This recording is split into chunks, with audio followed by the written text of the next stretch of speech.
Ratio के इस प्रकार के क्वेश्चन एग्जाम में काफ़ी हद तक पूछे जाते हैं। देखो यही क्वेश्चन एसएससी में, आरआरबी और यूपी पुलिस में पूछा गया। आप इस प्रकार के क्वेश्चन को किस प्रकार डील करेंगे? देखो क्वेश्चन लिखा है, यदि ए बी का 500% है और बी सी का 2/3 है तो A ratio B ratio C का वैल्यू निकालना है। देखो यहाँ पर क्या बोला गया है कि 500% है। इसका मतलब हम ये कह सकते हैं कि 500/100 किया आपने तो यहाँ पर क्या आ गया? वैल्यू 5 आ गया। मतलब हम ये कह सकते हैं कि जो ए है ये बी का 5 गुना है, क्योंकि अपने आप में वैल्यू 100% होती है। ठीक है, 100% वैल्यू होती है और बोला है कि 500% मतलब कि इस वैल्यू का 5 गुना, जो कि 500% होता है, जो हमने यहाँ पर निकाल दिया। ठीक है, अब हम इसको समझते हैं। बोला ये गया है कि ये जो ए वैल्यू है ये बी का 500% है, मतलब कि ए की जो वैल्यू है वो बी पर डिपेंड है। ठीक है, तो आप पहले ए रेशो बी कर लो यहाँ पर। अब देखो अगर मैं बी की वैल्यू 1 मानता हूँ तो ए है ना, ये बी का 500% है, जो हमने 5 गुना निकाला, मतलब ये ए बी का 5 गुना है। अगर ये 1 है तो ए ना बी का 5 गुना, मतलब कि यहाँ पर ए की वैल्यू 5 आ जाएगी। ये हमने सोल्व कर लिया। अब देखो अगले पॉइंट में क्या कहा जा रहा है कि ये जो बी है ये सी का 2/3 है, मतलब कि बी की वैल्यू बता दी गई है, ये जो बी ये सी का 2/3 है। तो हम यहाँ से बी और सी की वैल्यू निकाल लेते। हम बी को यहीं रहने देंगे, सी इधर गुणा में है, पक्षांतर में इधर भाग में आ जाएगा, इसके बटे में आ जाएगा। तो यहाँ पर क्या बचेगा?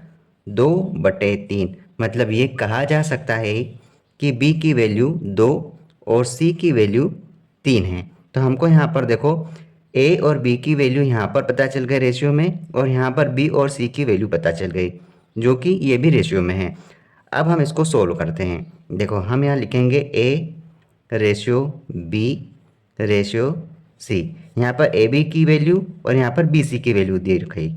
अब देखो यहाँ पर ए बी की वैल्यू लिखते हैं 5:1। उसके बाद बी और सी की वैल्यू यहाँ पर दी गई है, हम यहाँ लिखते हैं जो हमने निकाली। अब यहाँ पर बी की वैल्यू क्या है? 2:3। अब यहाँ पर ध्यान से समझना कि यहाँ पर सी की स्पेस खाली है और यहाँ पर ए की स्पेस खाली है। तो इसके पास जो भी अंक होता है, जैसे यहाँ पर 1 है तो 1 को ही ट्रांसफ़र कर दिया जाता है, यहाँ पर लिखा जाता है, तो 1 हो गया। और यहाँ पर क्या होगा? ये 2 आगे चले जाएगा, यहाँ पर ये 2 आ जाएगा। अब आपको इनका मल्टीप्लाई करना है। 5 दूना 10 रेशियो 2 एकम 2 रेशियो 3 एकम 3। मतलब आप कह सकते हैं कि ए बी सी की जो वैल्यू आएगी रेशियो में 10:2:3 होगा। मतलब कौन सा ऑप्शन है? 10:2:3। ऑप्शन सी हमारा राइट आंसर है। देखो हमने क्या किया, पहले इस स्टेटमेंट को सोल्व किया, उसके बाद जो स्टेटमेंट कहा गया था उसके अकॉर्डिंग हमने बी और सी की वैल्यू निकाली। हमको यहाँ पर ए बी की वैल्यू मिल गई और बी सी की वैल्यू मिल गई। हमें यहाँ पर रेशियो निकालना था, तो ए बी का मान रखा और फिर हमने बी सी का मान रखा। अब देखो बी की वैल्यू तो यहाँ पर 2 है, यहाँ पर स्पेस खाली थी तो हमने इसके पास का अंक यहाँ पर ट्रांसफ़र किया, यहाँ लिखा, और यहाँ पे भी स्पेस खाली थी तो बी का अंक हमने आगे की ओर ट्रांसफ़र किया, यहाँ लिखा, फिर इनका मल्टीप्लाई कर दिया, हमारा आंसर ये आया। अगर ये और भी सरल होता तो हमको और भी इसको सरलतर रूप में लिखना रहता। ठीक है, इस प्रकार हमने इसको सोल्व किया। इस तरह की अप्रोच को सीखने के लिए आप छोटे छोटे कॉन्सेप्ट सीखने के लिए इस चैनल के साथ जुड़ सकते हैं। अब ये क्वेश्चन देखो, पता नहीं इस क्वेश्चन में ऐसा क्या है जो हर एग्ज़ाम में पूछा जा रहा है। हम इसे सोल्व करते हैं। देखो यहाँ पे 4 की पावर 3.5 जो कि रेशियो में है 2 की पावर 5, इसका अनुपात हमें सरल करना है। अब देखो ये जो लिखा है पहले तो हम इसे नोट कर लेते हैं। 4 की पावर 3.5 रेशियो में लिखा है 2 की पावर 5, इसको हमको सरल करना है। तो सबसे पहले हम इसको 2 के फॉर्मेट में कन्वर्ट कर लेते हैं। 2 की पावर मैं इसको 2 लिख देता हूँ और इसकी पावर 3.5 कर सकते हैं। हाँ, इसे हम बिल्कुल इस फॉर्मेट में लिख सकते हैं। अब देखो यहाँ पर क्या लिखा है? 2 की पावर 5। अब यहाँ पर देखो आधार तो समान है तो हम घातों का प्रारूप सही करेंगे। यहाँ पर क्या हो जाएगा? देखो यहाँ पर ये 2 है इसका इसकी घात के साथ गुणा होता है, ठीक है, घात में गुणा होगा तो क्या हो जाएगा, 2 की पावर क्या बन जाएगी, 3.5 का डबल कितना हो जाता, 7, मतलब कि 2 की घात 7 हो जाएगा। और इधर क्या है, 2 की पावर 5 है, ठीक है। अब हम इसको सरल करते हैं। अब देखो यहाँ पर 2 की पावर 7, इसको सरल करें कितनी बार आएगा, 2 7 बार, 2 गुणा 2 गुणा 2 गुणा 2 गुणा 2 कितना हुआ, 1 2 3 4 5, फिर हम नीचे लिख रहे हैं 6 और एक ये 7, 2 की पावर 7 को हमने इस प्रकार से लिख दिया। आप लगा दो रेशियो और यहाँ पर 2 की घात 5 को आप ओपन करो, 2 गुणा 2 गुणा 2 3 बार, और हम 2 यहाँ नीचे लिख रहे हैं, 2 की घात 5 और 2 की घात 7। अब आप देखो यहाँ पर आप इसको सरल कर लो, आपको यहाँ पर गुणा नहीं करना है, आप डायरेक्ट यहाँ से सोल्व कर लो। देखो 2 की घात 5, तो 2 की घात 5 को हमने इस फॉर्मेट में लिखा और 7 को इस प्रकार लिख दिया।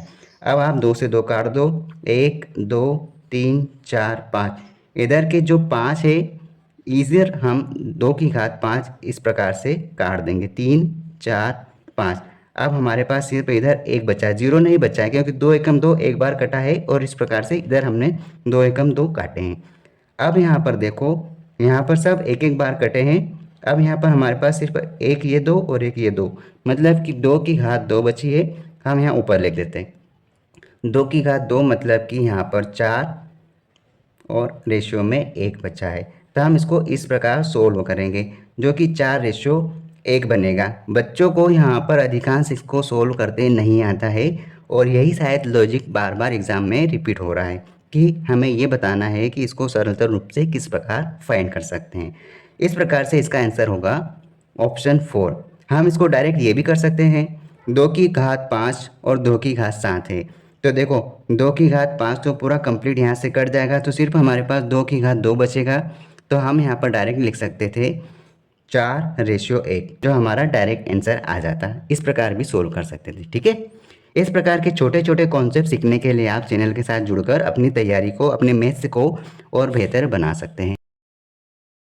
ये रेशियो का मोस्ट रिपीटेड क्वेश्चन देखो, यदि ए बी का 4 गुना है और बी सी का 2 गुना है तो A ratio B ratio C का मान निकालना है। देखो पहले स्टेटमेंट में क्या कहा कि ये जो ए है ये बी का 4 गुना है, मतलब ए की जो वैल्यू है ये बी की वैल्यू पर डिपेंड है। अगर मैं बी की वैल्यू को 1 मानता हूँ, फिर स्टेटमेंट के अनुसार हम बनाते हैं कि ये जो ए है बी का 4 गुना है, तो बी का 4 गुना मतलब कि इसकी वैल्यू यहाँ पर 4 होना चाहिए। सेकेंड स्टेटमेंट में क्या कहा जा रहा है, यहाँ पर कहा जा रहा है कि ये जो बी और सी है ये बी सी का 2 गुना है। अगर मैं सी की वैल्यू 1 मानता हूँ तो बी की वैल्यू सी पर डिपेंड है, मतलब कि बी सी का 2 गुना है, मतलब कि अगर सी 1 है तो इसका 2 गुना मतलब कि बी की वैल्यू 2 होगी। ये हमने दोनों स्टेटमेंट को इस फॉर्मेट में लिख लिया। अब हमें यहाँ पर एग्जामिनर पूछ रहा है कि A ratio B ratio C का वैल्यू बताओ। तो देखो ए और बी हमने यहाँ से निकाला, कितना है इसका वैल्यू 4 रेशियो 1, ठीक है। यहाँ पर बी रेशियो सी का वैल्यू, मतलब बी का वैल्यू फिर से दे गया, मतलब कि हम इसके नीचे बी का वैल्यू लिख रहे हैं। यहाँ पर लिखा 2 रेशियो 1। अब यहाँ पर देखो यहाँ पर भी स्पेस खाली है और यहाँ पर भी खाली है, तो हम क्या करेंगे, इसके पास का वैल्यू यहाँ पर लिखा जाता है, मतलब बी की वैल्यू 1 है तो यहाँ पर भी सी की वैल्यू आप 1 लिखो। यहाँ पर ए की वैल्यू कुछ भी नहीं है तो हमें यहाँ पर इसको फिल करने के लिए बी की वैल्यू इसके पास है, तो यहाँ पर बी की वैल्यू 2 को यहाँ इस प्रकार से लिख देंगे। बस आप इसका मल्टीप्लाई कर लो और आपका ये आंसर आ गया, 4 दूना 8, 2 एकम 2 और सी का वैल्यू यहाँ पर 1 एकम 1 आ गया। अगर ये और भी सॉल्व होता तो हम इसको और भी सरलतम रूप में लिख सकते थे। हम कह सकते हैं कि ए बी सी का वैल्यू क्या है, 8 ratio 2 ratio 1 is correct answer, मतलब कि ऑप्शन बी हमारा सही आंसर है।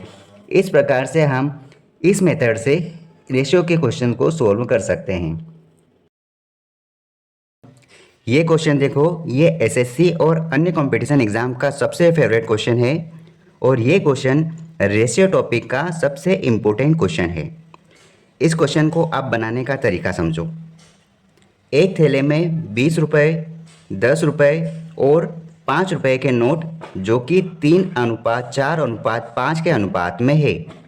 यदि थैले में कुल 2000 रुपये हो तो बताना है नोटों की संख्या कितनी होगी। देखो हम इसको किस प्रकार सोल्व करेंगे।